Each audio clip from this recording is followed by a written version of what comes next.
베드로를 만나 주신 예수님의 이야기 살펴보고 있습니다. 첫 번째 시간에는 베드로가 그물을 잡고 있었죠. 예수님에게 관심이 없었습니다.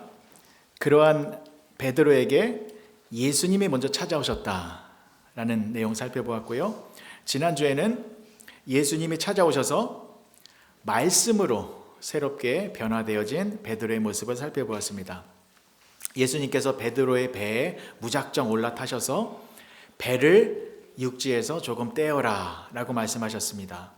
그런데 베드로가 그 말씀에 순종해서 배를 움직였지요. 그리고 또 예수님께서 깊은 데로 가서 그물을 내려 고기를 잡으라 라는 이 말씀에 대해서도 한마디의 불평과 또 대꾸 없이 그대로 그물을 내리는 순종의 모습을 보였습니다. 자, 그랬더니 어떻게 되었습니까? 베드로가 예수님의 말씀에 순종하여 그물을 내렸습니다. 그랬더니 그물이 찢어질 정도로 엄청나게 많은 고기를 잡았습니다. 말씀 보실게요. 누가복음 5장 6절과 7절의 말씀입니다. 그렇게 하니 예수님의 말씀에 순종하니 고기를 잡은 것이 심히 많아 그물이 찢어지는지라. 이에 다른 배에 있는 동무들에게 손짓하여 와서 도와달라 하니 그들이 와서 두 배의 채움에 잠기게 되었더라. 자, 고기가 너무 많이 잡혔어요. 그래서 그 많은 고기를 베드로의 배에 다 싣지 못하고 동업자인 그 야고보와 요한에게 도움을 청해서 그 고기를 두 배 가득 실어야만 했습니다. 여러분, 이것은요 지금 놀라운 기적이 벌어진 것입니다. 그렇죠? 베드로가 지금 전혀 예상하지 못했었던 놀라운 일을 경험하고 있는 것이었습니다. 자, 그런데 이처럼 놀라운 기적을 경험한 이후에 베드로가 어떠한 모습을 보였는지 이것이 오늘 살펴볼 내용입니다. 굉장히 중요한 내용이 있거든요. 자, 예수님의 말씀에 순종해서 놀라운 기적을 경험한 이후에 베드로에게 이런 일이 벌어졌습니다. 오늘 본문 말씀 보실게요. 누가복음 5장 8절의 말씀입니다. 시몬 베드로가 이를 보고 예수의 무릎 아래에 엎드려 이르되 주여 나를 떠나소서 나는 죄인이로소이다 하니. 이 한 절의 말씀 속에 굉장히 많은 내용이 담겨져 있습니다. 오늘은 이 말씀을 가지고 베드로가 보여준 네 가지의 모습을 살펴보려고 합니다. 첫 번째는 보다입니다. 보다. 자, 8절의 말씀 전반부를 다시 한번 보실게요. 시몬 베드로가 이를 보고 예수의 무릎 아래에 엎드려 라고 나와 있죠. 자, 지금 베드로가 예수님의 무릎 아래에 엎드렸어요. 그렇죠? 그런데 엎드리기 전에 무엇을 하였습니까? 시몬 베드로가 이를 보고 봤어요. 베드로가 무언가를 보았기 때문에 예수님의 발 아래에 엎드릴 수 있었던 것이었습니다. 그럼 뭘 보았을까요? 세 가지를 보았습니다. 첫 번째는 기적의 현장을 봤어요. 어젯밤에는 분명히 고기가 한 마리도 없었는데 오늘은 예수님의 말씀에 순종했더니 그물이 찢어질 정도로 엄청난 양의 고기가 잡힌 것입니다. 지금 베드로의 배 안에는요 수천 마리의 물고기들이 파닥파닥거리고 있어요. 찬란한 기적의 현장을 본 것입니다. 자, 그리고 베드로 또 무엇을 보았냐면 이 놀라운 기적을 일으키신 예수님을 보았습니다. 당연히 예수님을 보았겠죠.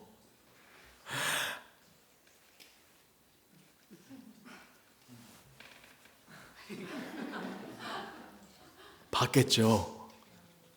이 놀라운 기적의 현장의 물고기들과 이 기적을 일으키신 예수님의 얼굴을 번갈아가며 보았을 것입니다. 그런데 베드로가 이 기적을 일으키신 예수님을 보는 순간 귀한 사실을 알게 되었어요.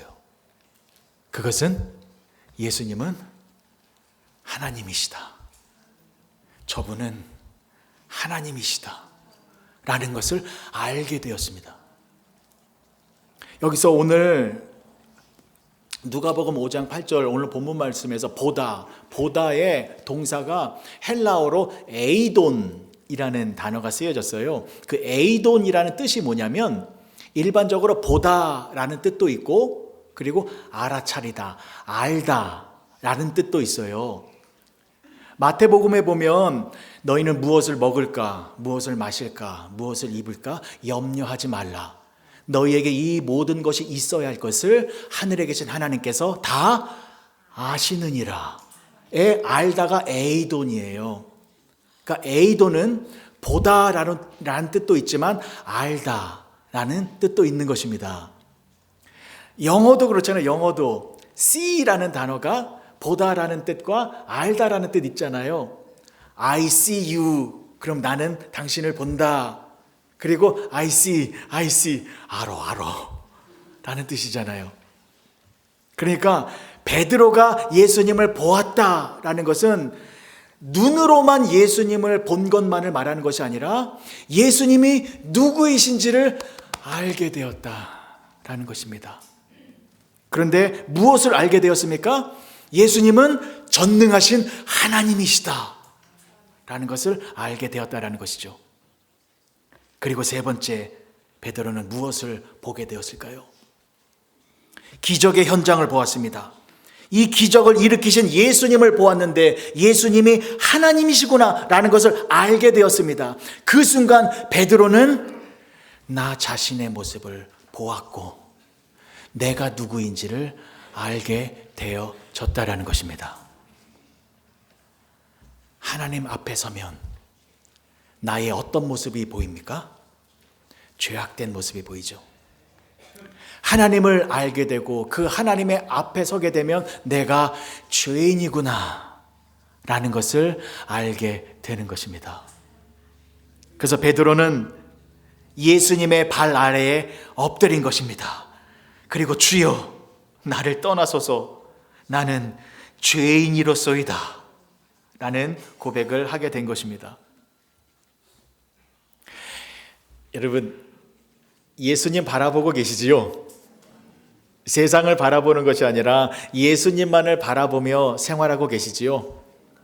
그리고 예수님이 하나님이시다라는 것 여러분들 알고 계시지요?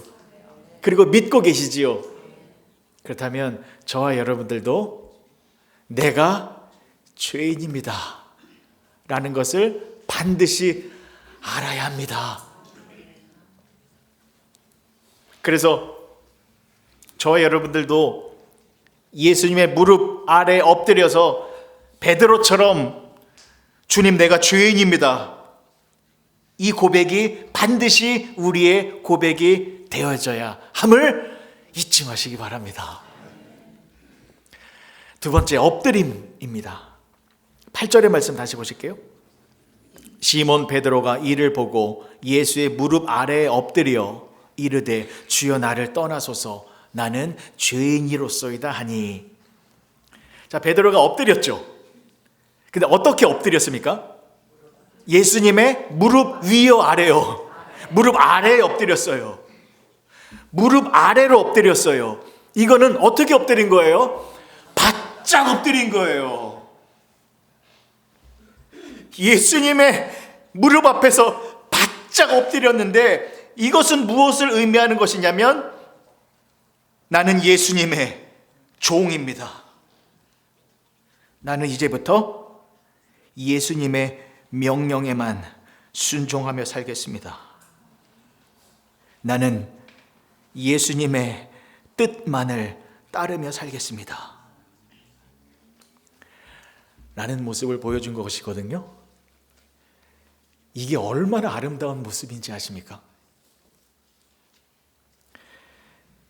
여러분 지금 베드로의 눈에는요 기적의 현장이 보이고 있어요. 지금 자신의 배에 수천 마리의 물고기들이 퍼덕퍼덕퍼덕거리고 있어요. 이건 지금 돈이에요, 돈. 돈이 반짝반짝반짝거리고 있는 거예요. 베드로의 인생에 로또가 터진 겁니다. 그렇잖아요. 지금 베드로요, 부자로 살 수 있어요. 세상에서 떵떵거리며 살 수 있습니다. 불쌍한 내 아내에게 남들 다 가지고 다니는 그 명품 가방, 샤넬, 뭐요? 에르메스? anyway, 뭔가 있어요. 이거를 그 한국 사람은 그렇다고 하잖아요. 그 아내를 위하여 좋은 것 딱 준비해서 줄 때 쑥스러우니까 오다가 주웠어, 가져. 이거 저도 한번 샤넬 가방 사서 한사모에게 교회에 오다 주웠어. 이거 한번 해보고 싶은데. 지금 베드로는요, 가족들 데리고 해외여행도 갈 수 있었어요. 베드로의 장모님이 가끔 열병에 걸려서 고생하셨는데 이 장모님 모시고 최고 의료진에게 찾아갔어. 그 진료를 받을 수 있도록 할 수도 있는 상황이었습니다. 베드로에게 로또가 터졌습니다. 이제 자기가 하고 싶은 것 다 할 수 있는 상황입니다. 그런데 베드로가 예수님의 무릎 아래에 엎드렸습니다. 이것은요, 내가 지금 세상 모든 것을 다 가질 수 있는데 이것보다 더 중요한 것이 베드로의 마음을 사로잡았다라는 것입니다. 이 세상보다 더 귀한 분을 만났다라는 것입니다. 그분이 누구이십니까? 예수 그리스도. 그래서 베드로는 이 세상을 다 가진 것보다 예수님이 더 소중했고, 이 세상 속에서 내가 하고 싶은 대로 살아가는 것보다 예수님의 말씀에 순종하며 살아가는 것, 이것을 더 귀하게 여겼다라는 것입니다. 그래서 엎드린 겁니다. 사랑하는 성도 여러분, 예수님의 무릎 아래로 엎드리시기 바랍니다. 제발 좀 기어 오르지 마세요. 무릎 위로 바짝 엎드리시기 바랍니다. 예수님 앞에 엎드린다라는 것은 예수님보다 더 귀한 것은 없습니다 라는 고백입니다. 세상 그 무엇보다 예수님이 가장 귀하다라는 고백입니다. 세상 즐거움 다 버리고 세상 자랑 다 버렸네. 다 같이 불러볼까요? 주 예수보다 더 귀한 것은 없네. 예수밖에는 없네. 이 찬양이 여러분들의 진실한 믿음의 고백이 찬양이 되어졌으면 좋겠습니다. 그냥 늘 부르던 찬양이 아니라, 그냥 멜로디가 좋아서 부르는 찬양이 아니라, 정말로 이 세상 그 무엇보다 예수님이 가장 귀합니다.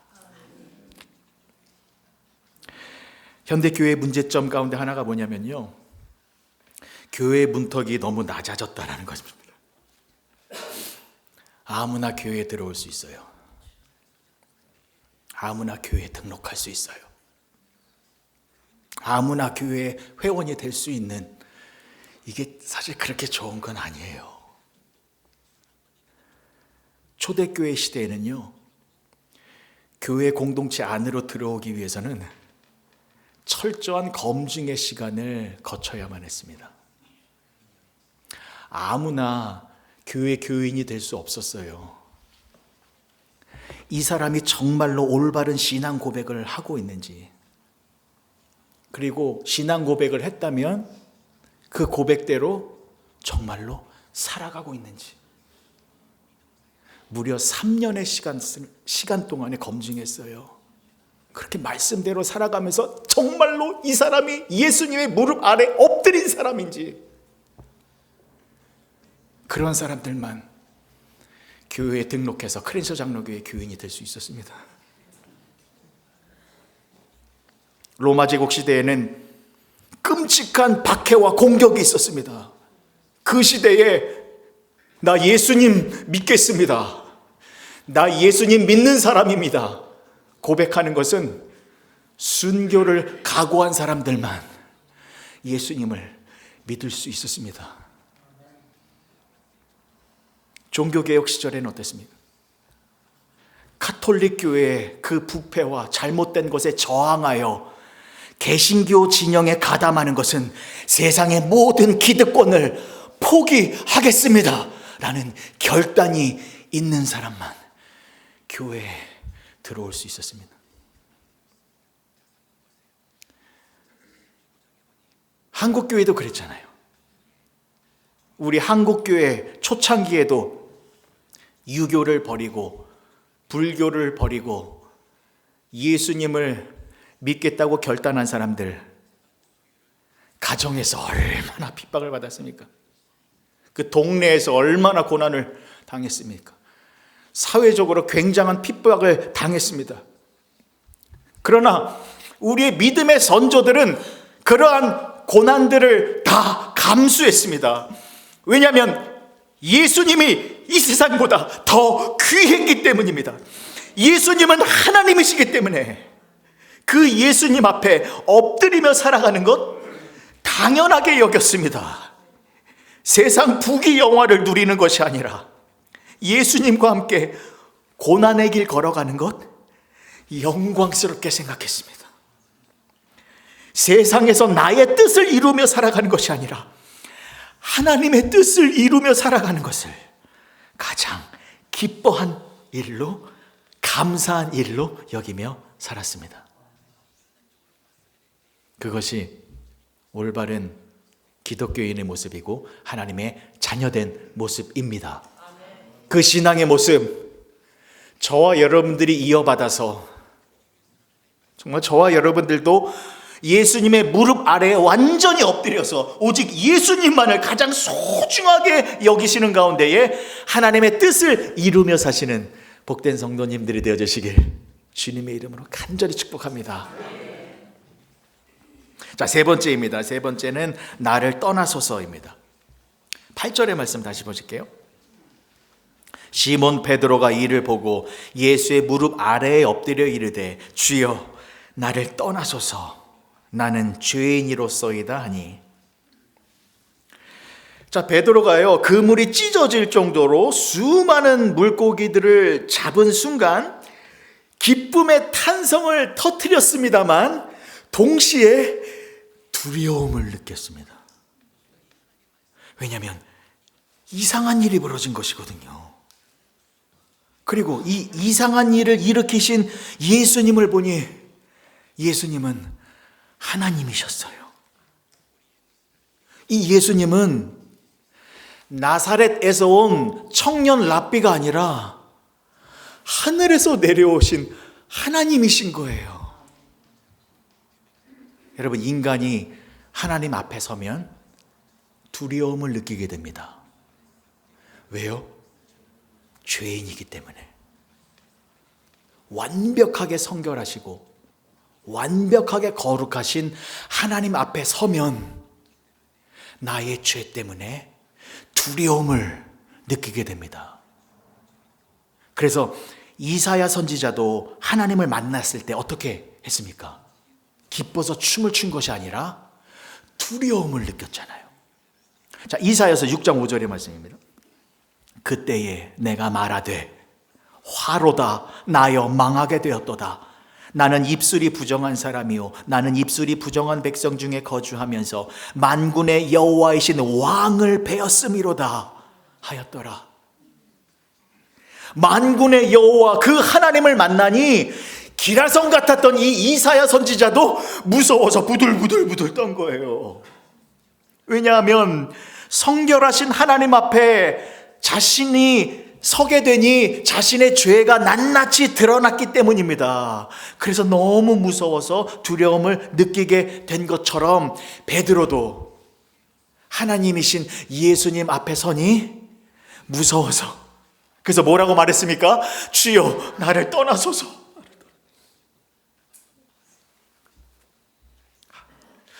여러분, 이 모습도 우리의 모습이 되어야 합니다. 하나님을 두려워하셔야 됩니다.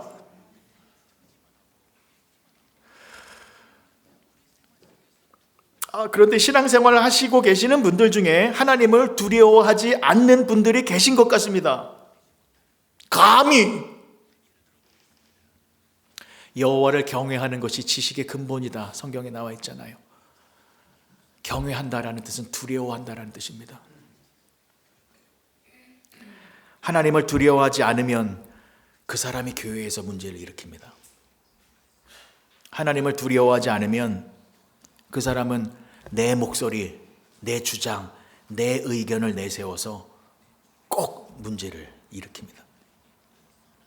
하나님을 두려워하지 않는 사람, 예수님의 무릎 아래 엎드릴 수 없는 사람입니다.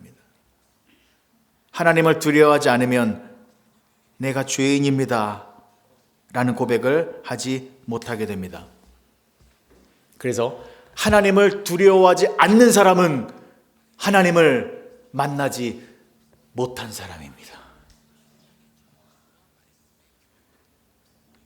여러분들은 항상 하나님을 두려워하시면서 하나님 앞에 내가 죄인입니다 라고 말씀하시며 겸손하게 신앙생활을 하시는 여러분 모두가 되시길 주님의 이름으로 간절히 축복합니다. 마지막 네 번째입니다. 주여 나는 죄인으로서이다 입니다. 말씀 다시 보실게요. 시몬 베드로가 이를 보고 예수의 무릎 아래에 엎드려 이르되 주여 나를 떠나소서 나는 죄인으로서이다 하니. 자, 말씀 보세요 여러분. 지금 베드로가 예수님께 어떤 호칭을 사용하고 있습니까? 주여라고 부르고 있죠. 근데 그 전에는 예수님을 주여라고 안 불렀어요. 다른 호칭을 사용했거든요. 그러니까 예수님께서 깊은 데로 가서 그물을 내려라 라고 말씀하셨을 때는 베드로가 예수님을 향하여 어떻게 불렀는지 보세요. 누가복음 5장 4절에서 5절이요. 말씀을 마치시고 시몬에게 이르시되 깊은 데로 가서 그물을 내려 고기를 잡으라. 시몬이 대답하여 이르되 뭐라고 부릅니까? 선생님, 선생님, 우리들이 밤이 새도록 수고하였으되 잡은 것이 없지만은 선생님의 말씀에 의지하여 내가 그물을 내리리이다 라는 거거든요. 여기서는 선생님이라고 불렀는데 8절에서는 예수님을 주여, 주여 뜻이 뭐냐면 퀴리오스, 원어가 퀴리오스거든요. 퀴리오스 뜻이 뭐냐면 나의 하나님, 나의 왕, 나의 주님이라는 뜻이에요. 그러니까 선생님에서 나의 하나님으로 바뀐 거잖아요. 왜 바뀌었을까요? 이 바뀐 이유가 너무나도 중요합니다. 너무나도 중요합니다. 이렇게 중요한 말씀을 드리려고 하는데 주무시고 계시는 분이 계셔서 다시 한번 강조를 드립니다. 베드로가 예수님을 선생님에서 주님으로 호칭을 다르게 불렀습니다. 이 이유가 굉장히 중요해요. 잘 들어보십시오. 다 깨어나셨어요. 자, 감사합니다. 자, 보세요. 자, 첫 번째, 이 베드로가 예수님께 왜 선생님이라고 불렀냐면 육지에서 떨어진 이 배 안에서 예수님이 육지에 있는 사람들에게 말씀을 전하고 계셨어요. 자, 그 옆에 베드로가 예수님의 말씀을 다 듣고 있었습니다. 자, 이 말씀을 마치고 나서 베드로에게 깊은 데로 가서 그물을 내려라 라고 했을 때에 베드로가 선생님이라고 말을 한 거예요. 자, 그러면 여기서 왜 베드로가 선생님이라고 말을 했냐면 베드로가 배 안에서 예수님이 하시는 말씀을 들었잖아요. 근데 이 말씀은 남들에게 하는 말씀이었어요. 베드로에게 하신 말씀이 아니라 저 멀리 육지에 있는 사람들에게 해주시는 말씀이었습니다. 그러니까 그 당시에 베드로는 자기에게 하신 말씀이 아니라 남들에게 하시는 그 말씀을 듣고 베드로가 옆에서 이분은 정말 하나님의 말씀을 잘 가르치시는 분이시구나. 와, 이분이 하시는 말씀을 들으니까 권위가 있고 서기관분들보다 다르구나 라고 하면서 예수님을 선생님으로 알게 된 것입니다.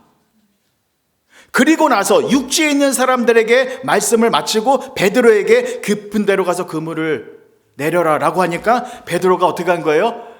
선생님 라고 말하면서 그 말씀에 순종해서 그물을 내렸죠. 그렇죠? 왜 선생님으로 말했는지 아시겠죠? 자, 그리고 보십시오. 예수님이 베드로에게 깊은 데로 가서 그물을 내려라 라는 말씀에 순종해서 그물을 내렸더니 어떻게 됐어요? 그물이 찢어질 정도로 엄청난 수확을 했습니다. 그리고 나서 베드로가 예수님을 뭐라고 불러요? 주여라고 부른 거예요. 무슨 뜻입니까? 무슨 뜻입니까? 이번에는 예수님의 말씀이 남들이 아니라 깊은 데로 가서 그물을 내려라 나에게 전해졌고 그 말씀을 내가 순종해서 실천했더니 엄청난 기적을 경험했잖아요. 이 기적을 경험한 이후에 예수님께 주님이라고 부르게 된 것입니다. 이해가 되셨습니까? 그럼 다시 한번 말씀을 보실게요. 5장 8절이요. 시몬 베드로가 이를 보고 예수의 무릎 아래에 엎드려 이르되 주여 나를 떠나소서 나는 죄인이로소이다 하니 여기서 주님이 나온 거예요. 여러분 중요하기 때문에 다시 한번 정리해 드릴게요. 예수님의 말씀이 남들에게만 전해지는 것이 아니라 나에게도 주어졌고 내가 그 말씀에 순종하여 놀라운 하나님의 기적을 체험할 때에 그때 예수님을 향하여 주님이라는 고백이 나오게 된다라는 것입니다. 여러분들은 어떠십니까? 여러분들은 예수님을 선생님으로 알고 계십니까? 아니면 예수님을 향하여 주님으로 고백하고 계십니까? 예수님은 퀴리오스 하나님이십니다. 예수님은 주님이십니다. 반드시 우리는 예수님을 향하여 나의 주님, 나의 하나님라고 고백을 해야 됩니다. 그런데 그 고백이 나오기 위해서는 어떻게 해야 합니까? 이 성경 말씀이 남들에게 하는 말씀이 아니라 나에게 주어진 말씀이다 라는 것을 알아야 됩니다. 근데 이 말씀이 나에게 주어진 말씀인 것을 확신하기 위해서는 어떻게 해야 합니까? 우리도 이 말씀에 순종해야 합니다.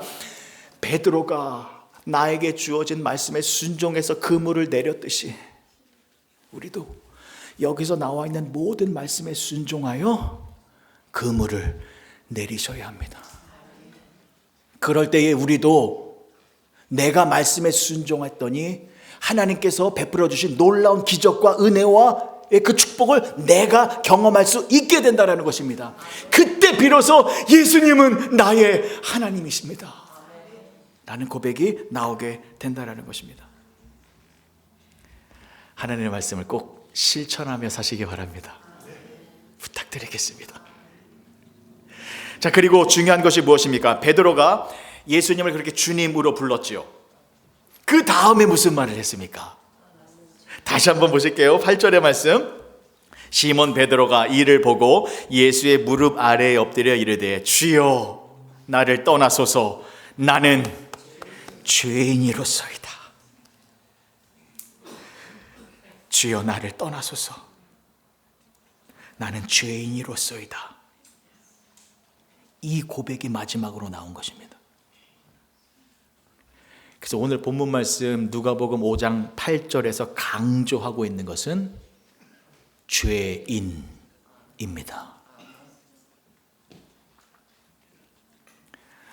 물고기를 많이 잡은 것이 중요한 것이 아니라, 내가 하나님의 놀라운 기적을 경험한 것이 중요한 것이 아니라, 결국에는 베드로가 내가 죄인입니다, 이 고백이 나올 수 있도록 하기 위하여 기적을 베풀어 주신 것입니다. 아멘.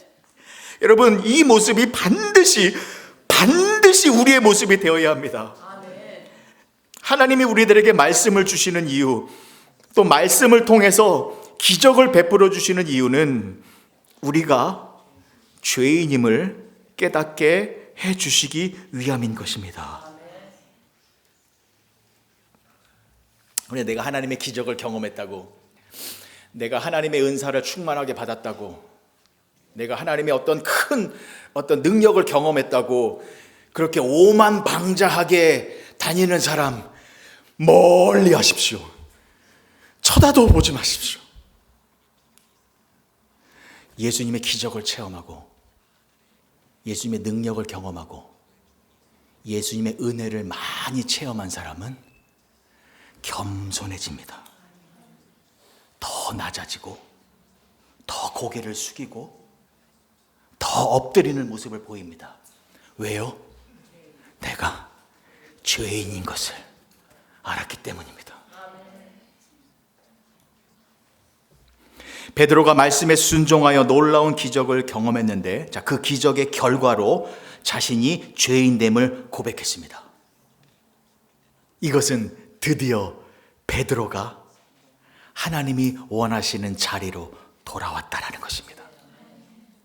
베드로가 있어야 할 자리로 다시 돌아왔다라는 것입니다. 하나님은요, 지금 이 베드로를 이 죄인의 자리, 여기로 오게 하기 위하여 예수님을 통하여 말씀을 주시고 온갖 기적의 능력을 보여주신 것입니다. 근데 여러분, 이게 가장 큰 기적이에요. 이게 가장 큰 하나님이 주시는 축복입니다. 내가 죄인인 줄 몰랐었는데 내가 죄인인 것을 알게 된 것, 이게 기적입니다. 이것이 하나님께서 베풀어 주시는 놀라운 축복입니다. 그렇다면 왜요? 왜 내가 죄인인 것을 깨닫게 된 것이 축복이고 기적입니까? 죄인의 자리가 구원의 자리이기 때문입니다. 예수님은 이 땅에 누구를 구원하기 위하여 오셨습니까? 죄인이잖아요. 누가복음 5장 32절의 말씀입니다. 내가 의인을 부르러 온 것이 아니요 죄인을 불러 회개시키러 왔노라. 예수님을 죄인을 부르러 오셨습니다. 죄인을 만나고 죄인을 회개시켜 죄인을 구원하기 위하여 예수님이 이 땅에 오셨습니다. 그래서 예수님은 교만한 사람, 오만한 사람 만나주지도 않습니다. 겸손하게 죄인의 모습으로 있는 사람을 만나주신다라는 것을 꼭 잊지 마시기 바랍니다. 말씀 정리하겠습니다. 예수님은 말씀이 육신이 되어 이 땅에 오신 하나님이십니다. 그래서 우리는 예수님의 말씀에 순종하며 살아갈 때에 하나님의 놀라운 기적을 누릴 수 있습니다. 근데 그 기적은 내가 죄인임을 깨닫게 되는 기적입니다. 다른 기적은 다 쓸데없는 겁니다. 이 기적이 일어나야 합니다. 그래서 저와 여러분들이 죄인임을 깨달아서 예수님을 만나고 예수님과 함께 하나님의 뜻을 이루어가는 삶이 가장 복된 인생이다라는 것을 잊지 마시기 바랍니다. 설교를 준비하면서 몇 달 전에 있었던 일이 생각이 났습니다. 사실 작년 가을쯤에 한국에 굉장히 유명하신 목사님이 계세요. 다 아시는 목사님이세요. 저도 좋아하고 한사모도 좋아하고 여러분들 좋아하세요. 그 목사님이 미국에 집회를 자주 오시거든요. 그래서 제가 그 목사님 교회에 이메일을 보냈습니다. 목사님 미국 집회 오실 때 우리 크렌셔 장로교회도 오셔서 말씀을 전해 주십시오. 그래서 우리 교회 사정을 다 알려드렸고, 우리 교회 규모는 어떻고, 성도님들은 몇 분 모이시고, 또 사례비는 이 정도 드릴 수 있습니다. 몇 달이 지나서 답신이 왔습니다. 어떤 답신이 왔을까요? 목사님의 스케줄이 안 맞아서 크렌셔 장로교회는 오실 수가 없다라는 내용이었습니다. 근데 정중하게 죄송하다라고 정중하게 이메일을 저한테 주셨는데, 그래도 저는 섭섭했습니다. 아니, 우리 교회를 무시하는 건가? 아니, 그래도 어떻게 좀 스케줄 조정하면 잠깐 오실 수 있는 거 아닌가? 근데 여러분, 제가 이번에 설교를 준비하면서 오히려 큰 은혜를 받았습니다. 맞습니다, 여러분. 기라성 같은 목사님 스케줄 안 맞으면 우리 교회 못 오세요. 당연하죠. 유명하신 목사님 바쁘시면 우리 교회 못 오십니다. 당연합니다. 근데 여러분, 예수님은 우리 교회에 오십니다. 성령 하나님은 우리 교회에 오십니다. 살아계신 아버지 하나님은 항상 우리 교회에 오십니다. 그러면 되잖아요. 예수님이 오시면 되잖아요. 그런데 여러분, 예수님이 우리 교회에 오시기 위해서는 저와 여러분들이 어떤 모습으로 있어야 합니까? 죄인의 모습으로 있어야 됩니다. 그래야 오십니다. 우리 모두가 다 죄인의 모습으로 있을 때에 예수님이 기뻐하시며 우리 교회에 늘 함께 하신다라는 것입니다. 그런데 나는 죄인 아닌데요? 내가 왜 죄인이야? 저 김 집사는 죄인 같아. 내가 하는 거 보니까 저 사람은 죄인이고 나는 죄인이 아니야 라며 예수님의 무릎 위로 올라오시면, 그 두더지 그 게임 있죠. 제가 눌러버릴 거예요.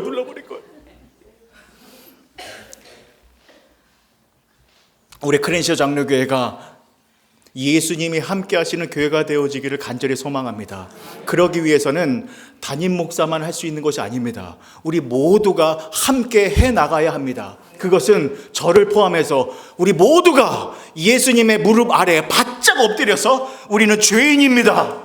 그리고 또 뭐요? 예수님만을 가장 소중하게 여기며 살아갑니다 라고 할 때에 예수님이 늘 우리와 함께 하셔서 여러분들 통하여 하나님의 크신 뜻을 이루신다라는 것을 잊지 마시기 바랍니다.